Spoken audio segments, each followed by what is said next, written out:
আসসালামু আলাইকুম আরহামাতুল্লাহি আবরাকাতুহু। বইয়ের নাম ইসলাম ও সন্ত্রাসবাদ, মাওলানা মতিউর রহমান নিজামী।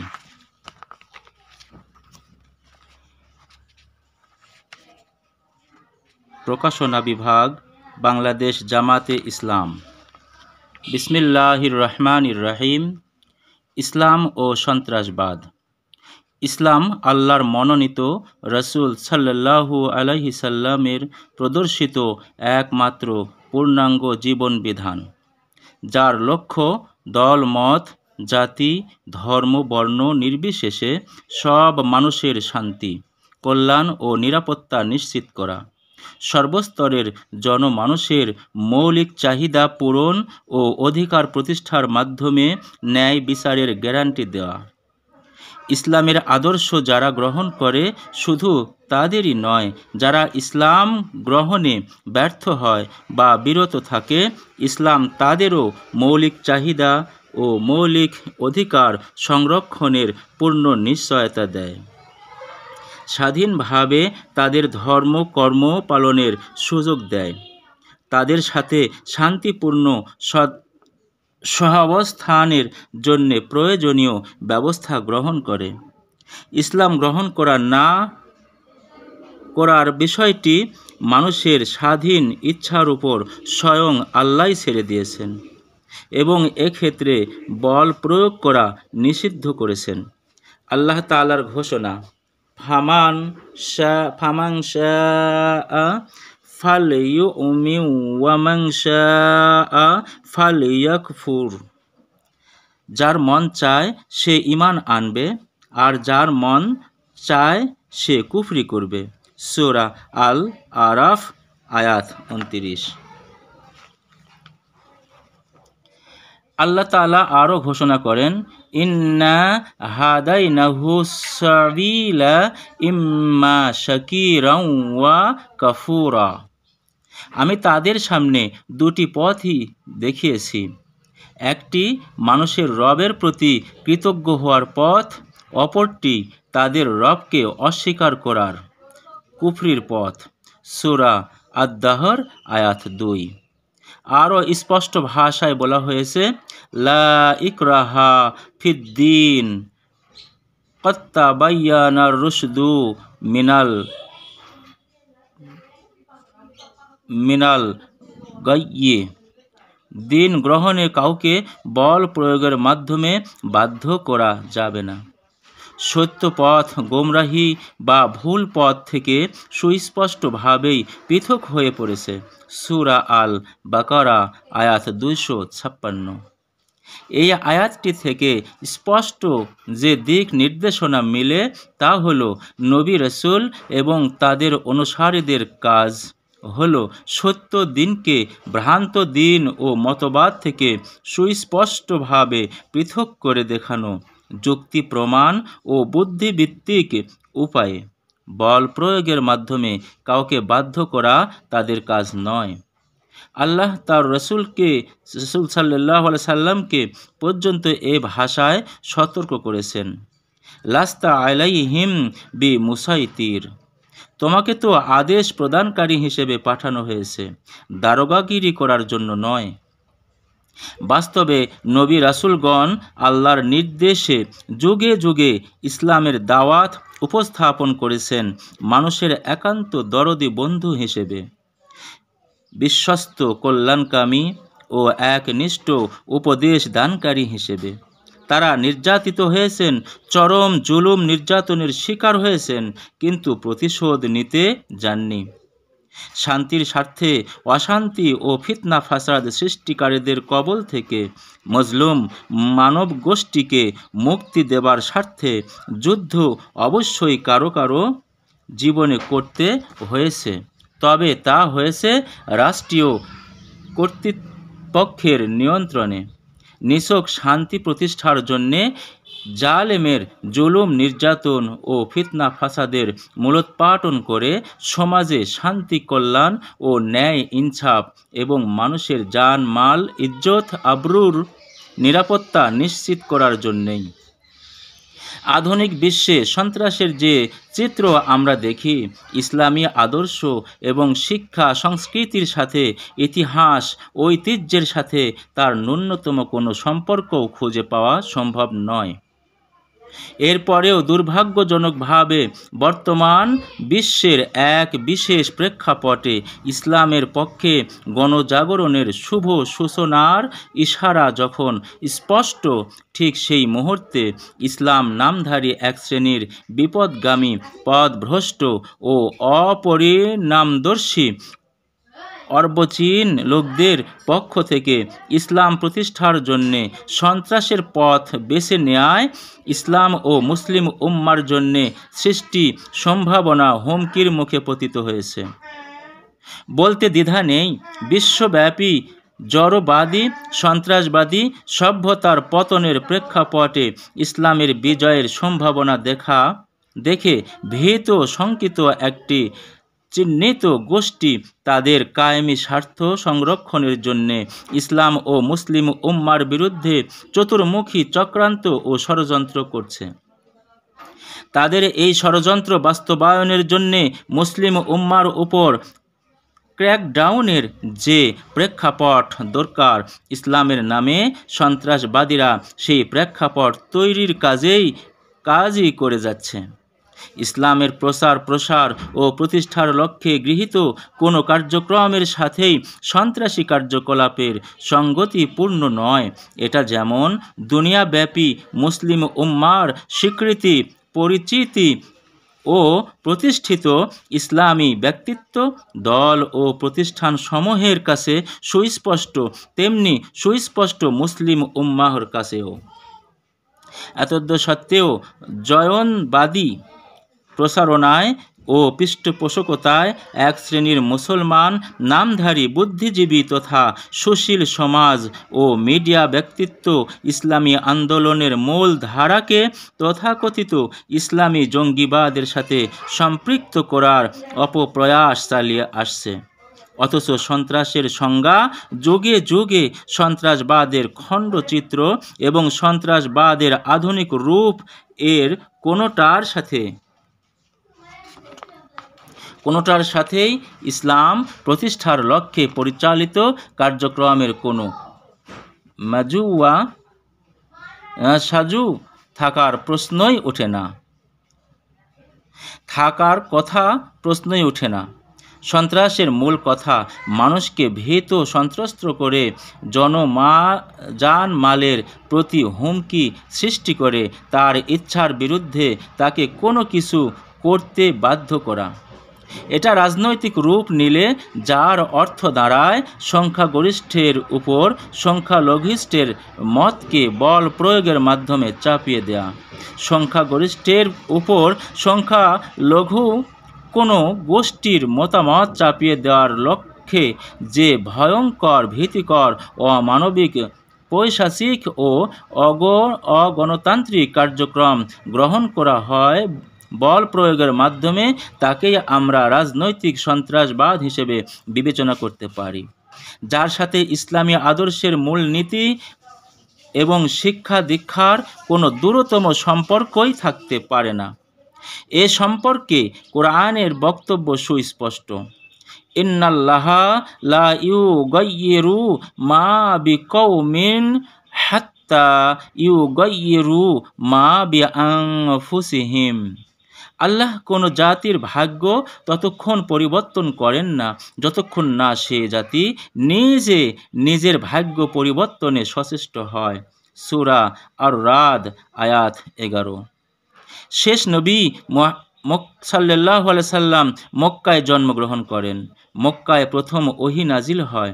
দীর্ঘ 13 বছর মক্কাতেই তিনি দাওয়াত দিতে থাকেন এবং ইসলামের আদর্শ ও শিক্ষা দীক্ষার প্রসারে নিয়োজিত থাকেন। কিন্তু মক্কার আগে মদিনায় ইসলাম বিজয়ী হয় কিভাবে? উত্তর একটাই, মক্কাবাসী স্বতঃস্ফূর্তভাবে ইসলাম গ্রহণে সক্ষম হয়নি। পক্ষান্তরে মদিনাবাসী স্বতঃস্ফূর্তভাবে ইসলাম গ্রহণে ও রসুল সাল্লাল্লাহু আলাইহি সাল্লামের নেতৃত্ব মেনে নিয়ে এগিয়ে আসার কারণেই মদিনায় ইসলাম বিজয় লাভ করে এবং ইসলামী রাষ্ট্র ও সমাজ ব্যবস্থার গোড়াপত্তন হয়।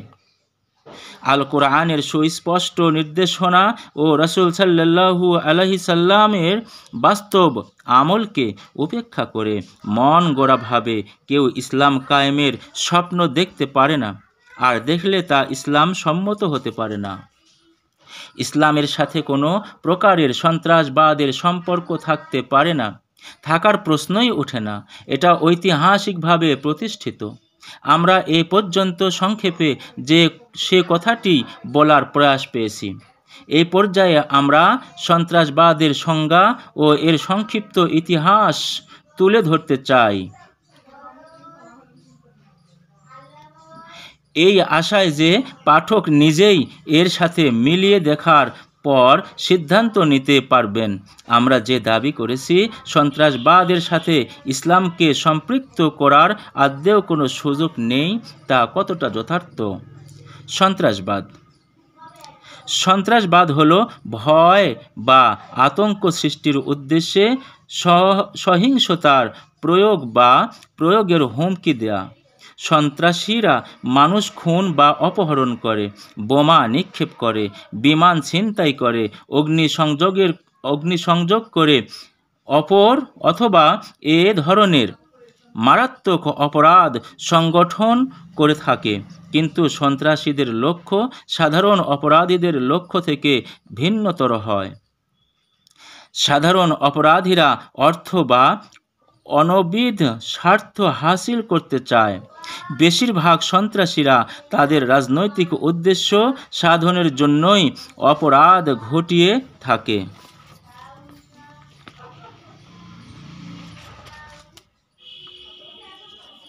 বেশিরভাগ সন্ত্রাসী গ্রুপগুলো সদস্য সংখ্যা কমই হয়ে থাকে।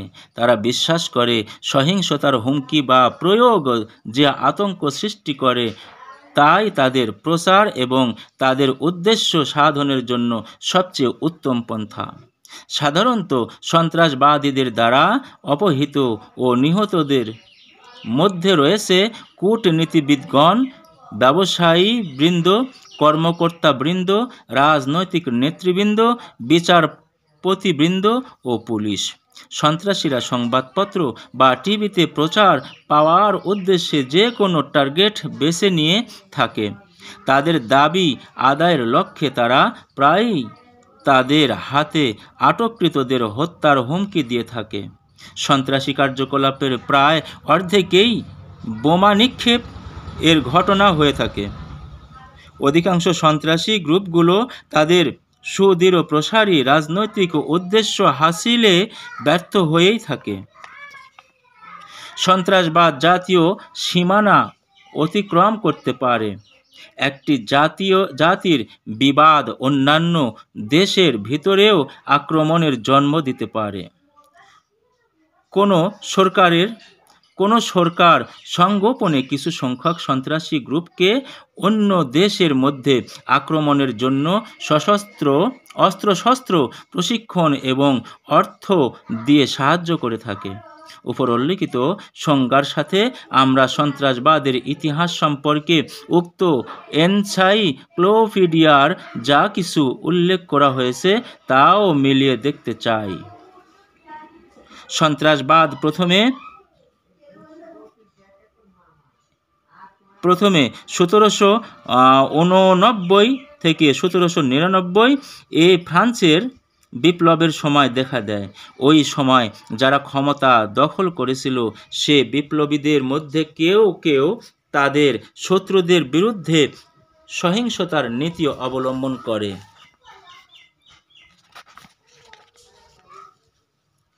একটি আমেরিকান গ্রুপ কু ক্লাক্স ক্ল্যান 1865 এবং 20 শতাব্দীতে সহিংসতা অবলম্বন করে কালোদের এবং তাদের প্রতি সহানুভূতিশীলদেরকে ভীত সন্ত্রস্ত করার লক্ষ্যে 1930 সালের দিকে জার্মানিতে স্বৈর শাসক হিটলার এবং ইটালিতে মুসোলিনি এবং রাশিয়ায় স্ট্যালিন সরকার বিরোধীদের নিরুৎসাহিত করার জন্যে সহিংসতার প্রয়োগ করে। আরও একটি সন্ত্রাসবাদের ঢেউ 1960 সালের দিকে শুরু হয়। যে সকল সন্ত্রাসবাদী গ্রুপগুলোর আবির্ভাব হয় তার মধ্যে ইটালির রেড ব্রিগেড এবং জার্মানির রেড আর্মি অন্যতম। 1948 সালে ইসরায়েলের জন্মলাভের পূর্বে একটি ইহুদি গ্রুপ সন্ত্রাসকে ব্যবহার করে ফিলিস্তিনে ব্রিটিশ শাসনের অবসান ঘটিয়ে ইহুদি রাষ্ট্র গঠনের উদ্দেশ্যে 1960 সাল থেকে বিভিন্ন ফিলিস্তিনি গ্রুপ স্বাধীন ফিলিস্তিন রাষ্ট্র লাভের উদ্দেশ্যেই সহিংস আন্দোলন চালিয়ে আসছে। 1970 সালে গঠিত আইরিশ রিপাবলিকান আর্মি সহিংসতার পথ অবলম্বন করে উত্তর আয়ারল্যান্ডে ব্রিটিশ শাসনের অবসানের লক্ষ্যে 1970 সালের দিকে একটি পুর্টোরিকান জাতীয়তাবাদী গ্রুপ FALN আমেরিকা যুক্তরাষ্ট্র অনেকগুলো বোমা বর্ষণের ঘটনা ঘটায়। ওয়ার্ল্ড বুক এনসাইক্লোপিডিয়ায় সন্ত্রাসবাদের যে ইতিহাস উল্লেখিত হয়েছে তার মধ্যে মুসলিম দেশ হিসেবে শুধু ফিলিস্তিনের কথাই আলোচনায় এসেছে। এখানে আমরা দুটো বিষয় আলোচনা করতে চাই। এক, ফিলিস্তিনিদের ভূমি সন্তান ফিলিস্তিনিরাই আন্তর্জাতিক সন্ত্রাসবাদের শিকার হয়ে নিজের জন্মভূমি থেকে বিতাড়িত হয়েছে। তারা সন্ত্রাস করেনি এবং সন্ত্রাসের শিকারে পরিণত হয়েছে। তারা নিজ জন্মভূমি থেকে বিতাড়িত হয়ে সতীর্থ আরব রাষ্ট্রসমূহ আশ্রয় নিতে ও উদ্বাস্তু শিবিরে বছরের পর বছর বসবাস করতে বাধ্য হয়েছে। 1948 সন থেকে 1973 সন পর্যন্ত আরব ইসরায়েল যুদ্ধে রাষ্ট্র হিসেবে মিশর, সিরিয়া ও জর্দানি ইসরায়েলের প্রতিপক্ষের ভূমিকা পালন করেছে। ফিলিস্তিনিরা নিজেদের জন্মভূমি উদ্ধারের ও জন্মভূমিতে প্রত্যাবর্তনের জন্য এক পর্যায়ে গেরিলা যুদ্ধের পথ বেছে নিতে বাধ্য হয়। এটা সকল বিচারে স্বাধীনতা সংগ্রাম হিসেবে বিবেচিত হওয়ার দাবি রাখে, আর স্বাধীনতা সংগ্রামকে কোনো বিচারেই সন্ত্রাসী কার্যকলাপ রূপে চিত্রিত করা সকল ন্যায় নীতির পরিপন্থী। তাই ফিলিস্তিনিদের স্বাধীনতা সংগ্রামকেও সন্ত্রাসবাদ হিসেবে চিত্রিত করা যায় না। 2, ফিলিস্তিনিদের মুক্তি সংগ্রামকে পুরোপুরি ইসলামের সাথে যুক্ত করাও ন্যায় বিচারের ধোপে টিকে না। বর্তমানে হামাসের কার্যক্রমকে ইসলামের সাথে যুক্ত করা ছাড়া আর কোনো গ্রুপের কাজকে এ বিবেচনায় আনা যায় কিনা তা বিচার্য বিষয়।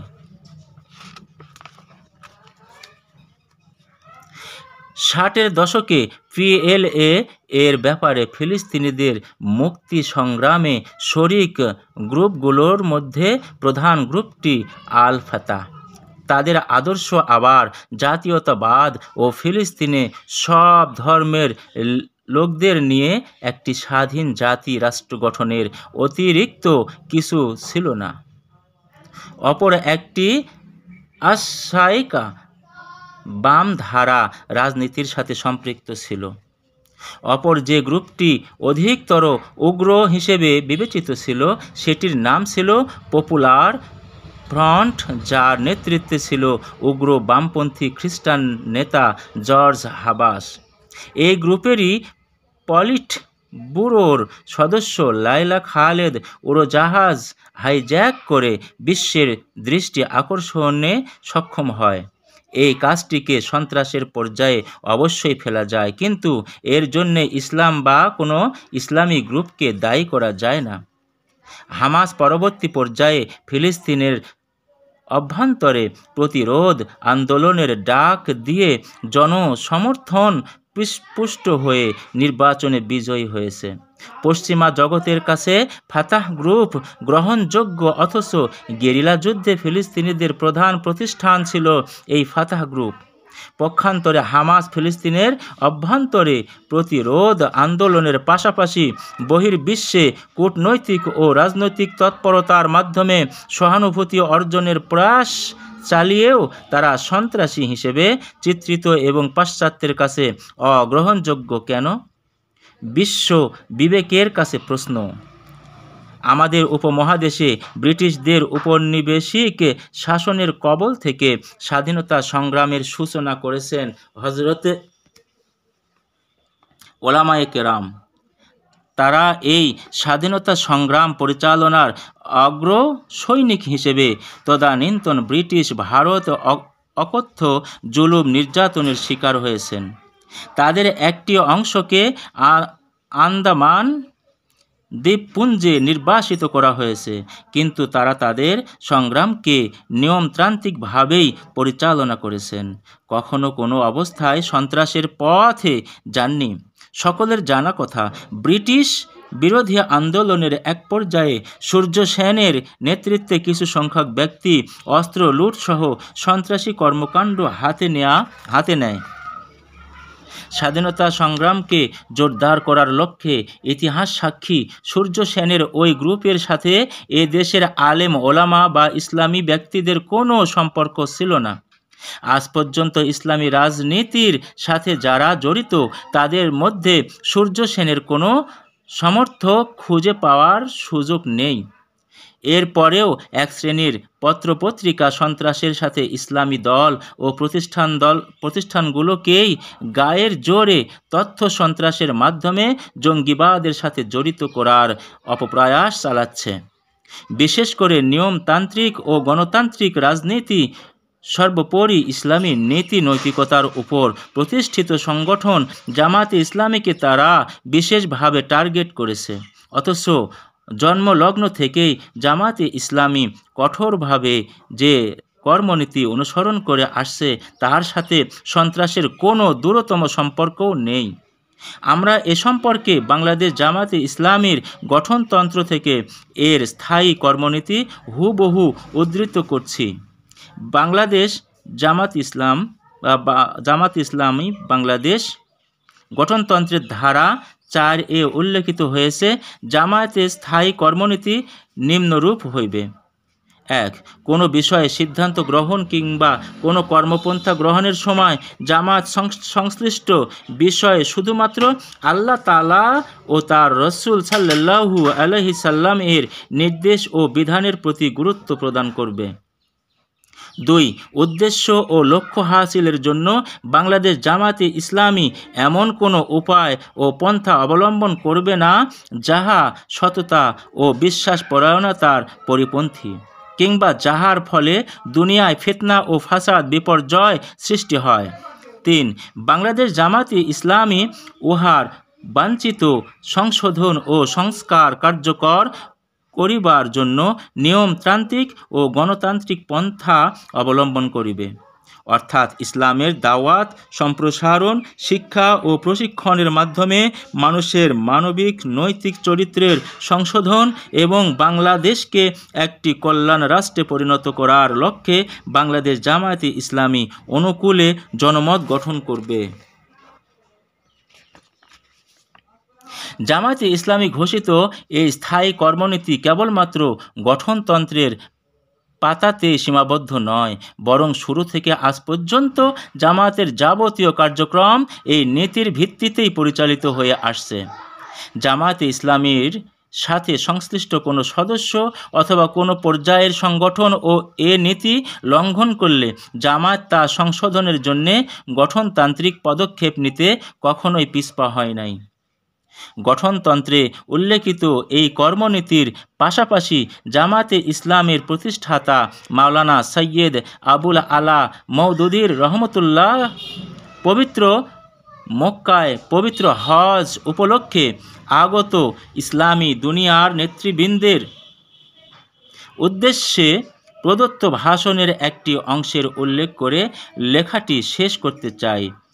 উক্ত বক্তব্যটি মাওলানা মাওদুদী রহমাতুল্লাহ আরবি ভাষায় প্রদান করেন 1963 সালের জুন মাস মোতাবেক 16 জিলহজ 1382 হিজরিতে।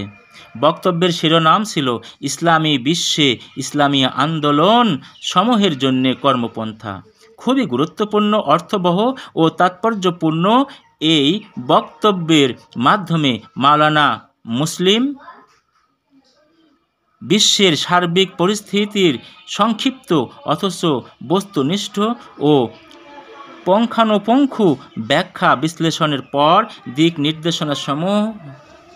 নির্দেশনামূলক 7টি মূল্যবান পরামর্শ প্রদান করেন।